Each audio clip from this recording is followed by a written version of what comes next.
दोस्तों फिर एक बार स्वागत करते हैं आपका हमारे चैनल के अंदर। जैसे कि आप जानते हैं कि मध्य प्रदेश के अंदर चुनावी सीमाकरण तैयारियां शुरू ज़ोरों शोर से हो चुकी है। और यहाँ पर जो अगर देखा जाए तो चंद चीज़ें बहुत इम्पोर्टेंट है, लेकिन सबसे इम्पोर्टेंट चीज़ ये है कि ज्योति आदित्य सिंधिया सिंधिया के लिए इम्पोर्टेंट चीज़ ये है कि वो आज के दौर में अपनी छवि को चमकाने के लिए भारतीय जनता पार्टी के अंदर गए थे। लेकिन भारतीय जनता पार्टी के अंदर अब जो है तो कहीं ना कहीं सिंधिया को लेकर जो है तो मैं आपको बता दूं कि दो फाड़ होते हुए नज़र आ रही है।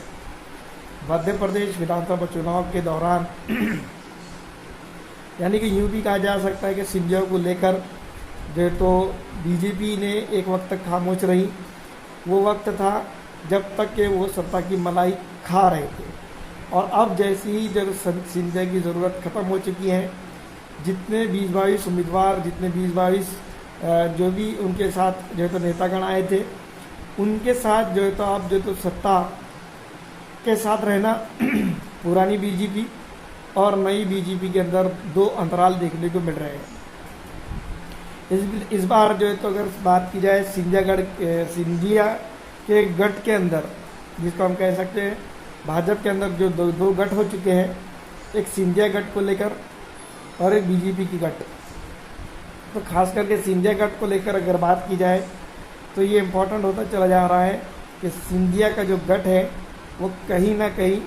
दो मोर्चे पर लड़ाई लड़ रहा है, जिसमें से एक बड़ा मोर्चा कांग्रेस है, जो लगातार मैं आपको बता दूं कि भारतीय जनता पार्टी के साथ सिंधिया पर जो तो हमलावर है। दूसरी तरफ अगर बात की जाए तो अपना ही गुट यानी कि अपनी ही पार्टी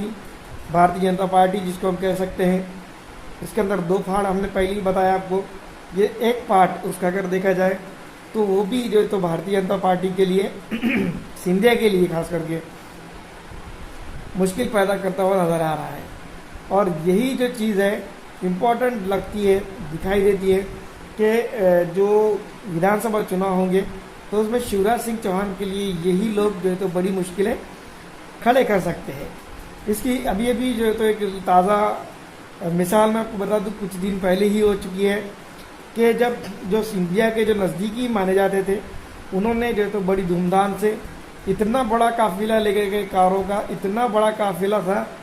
कि सिंधिया भी सोचते रह गए होंगे कि इतने ज़्यादा कार इनके पास, इनके समर्थकों की कारें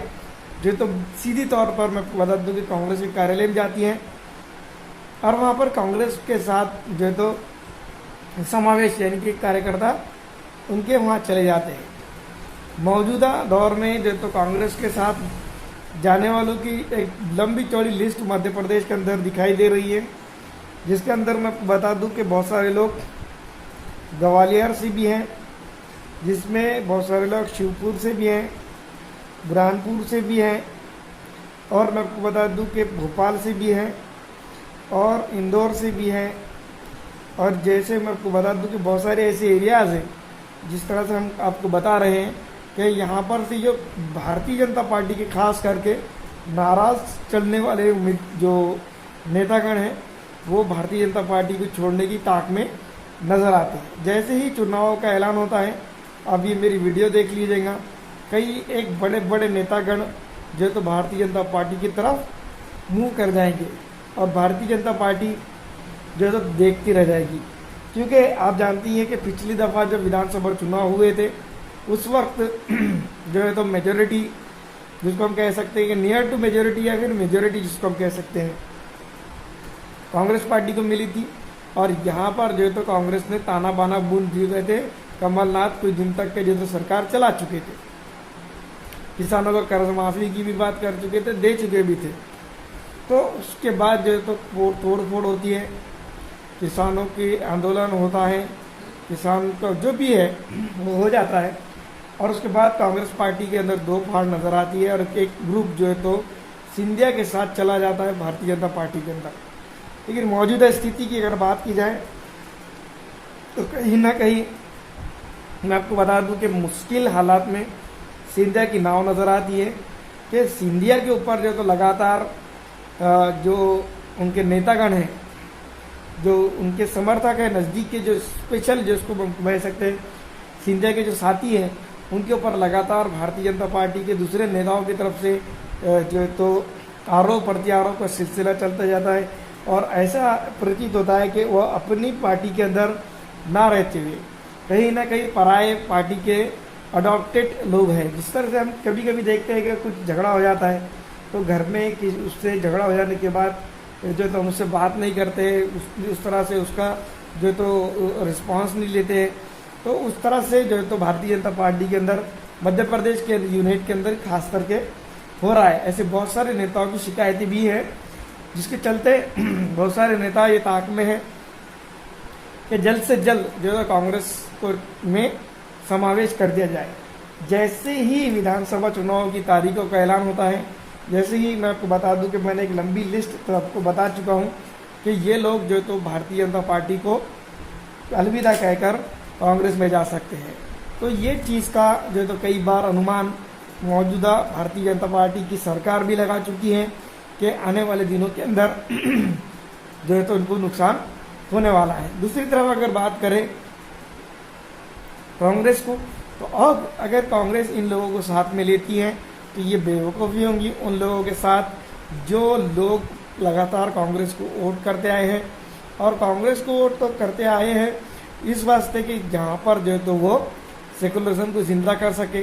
जहाँ पर की ताकत को मजबूत कर सके, जनता की ताकत को मजबूत कर सके, जनता के लिए सवाल और जवाब कर सके, जनता के लिए हर वो काम कर सके जो जनता के लिए किया जाता है। लेकिन ऐसे हालात आज मौजूद हैं कि जिसको लेकर जो तो कई सवाल खड़े होते हैं। इम्पोर्टेंट ये है कि ज्योतिरादित्य सिंधिया क्या वो वाकई में बीजेपी में बने रहेंगे या फिर कांग्रेस में चले जाएंगे या फिर अलग से पार्टी बना लेंगे। दूसरी तरफ उनके समर्थन जिस तरह से जो सौतेले व्यवहार की बार बार जो तो पुष्टि की जा रही है और सर्वे भी इस तरह से आ रहे हैं कि उनके जो क्षेत्र हैं, खास करके मैं आपको बता दूं कि वहाँ नुकसान हो सकता है कांग्रेस को। और कांग्रेस की अगर बात की जाए तो कमलनाथ लगातार जो है तो जनता से संपर्क में है, जनता के साथ बीच में जा रहे हैं। और मैं आपको बता दूं अभी रिसेंटली प्रियंका गांधी का दौरा आता है, फिर उसके बाद DK शिव कुमार का दौरा आता है और तमाम तर बड़े छोटे नेतागण जो है तो मध्य प्रदेश पहुँच रहे हैं ये मैसेज के साथ कि अब जो है तो बहुत जल्द जो है तो यहाँ पर विधानसभा चुनाव होने वाले हैं। और इस चुनाव के अंदर जो तो एक रणनीतिक तौर पर जो तो भारतीय जनता पार्टी को मात देने की तैयारी कांग्रेस कर रही है। तो ये सब चीज़ें जो हो रही है वो कहीं ना कहीं ये बात को दर्शाती हैं कि आने वाले दिनों के अंदर जो तो मध्य प्रदेश के अंदर जो चुनावी सीमाकरण बन रहा है उसको देखकर यही लगता है कि आने वाले दिनों के अंदर बहुत बड़ा खेल जो तो कांग्रेस यहाँ पर रचते हुए नजर आ रही है। फिर एक बात मैं आपको बता दूं कि कर्नाटका के अंदर जो चला था पे TEM की जगह पे CM, तो उसी तरह से यहाँ पर भी जो तो एक कांग्रेस ने अभियान चलाया है पे CM। तो ये भी जो तो काफ़ी रंग ला रहा है। और करप्शन के मुद्दे पर खास करके मैं आपको बता दूं कि भारतीय जनता पार्टी को कांग्रेस यहाँ पर घेरते हुए नजर आ रही है। अगर ये रणनीति इनकी कामयाब हो जाती है, कारगर हो जाती है, तो ये वाकई में बहुत ज़्यादा चिंता का विषय होगा मौजूदा कांग्रेस पार्टी को। और कांग्रेस पार्टी इसको लेकर जो तो नुकसान उठा सकती है। आपको क्या लगता है दोस्तों कि क्या मध्य प्रदेश के अंदर फिर एक बार भारतीय जनता पार्टी आएगी या कांग्रेस? हमें कमेंट करके ज़रूर बताइएगा। फिलहाल इस वीडियो में इतना ही। अच्छी लगने पर लाइक और शेयर कर दीजिएगा।